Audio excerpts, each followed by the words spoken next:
You might periodically get the question about, what is my finance committee supposed to be doing? Or in other words, is the finance committee doing too much or is it doing too little? I get this question a lot, and I thought I would drop a few tips for what you should expect of your finance committee, and maybe a few tips on what you shouldn't be expecting from your finance committee.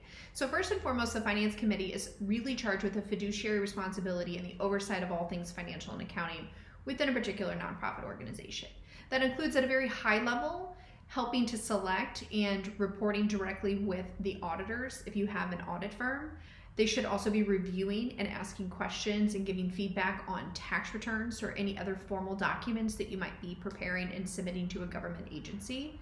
Generally, they would also be reviewing and approving a budget on an annual basis, and in some organizations, especially in rapid growth, might actually be revising that budget on a periodic basis, so they should definitely be involved in that process.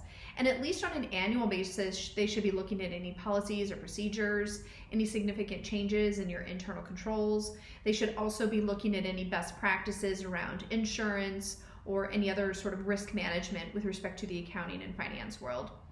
You might also include them on things like reviewing insurance policies or benefits offered to various employees if you don't have a separate HR committee.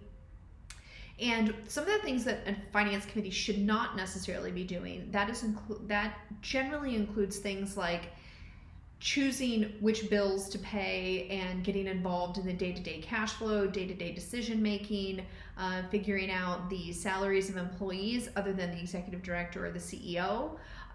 And in some cases, they might participate in the vendor selection or contract negotiations, but generally a lot of the things that happen day to day should be handled at a staff level, or if nothing else, the management level of an organization.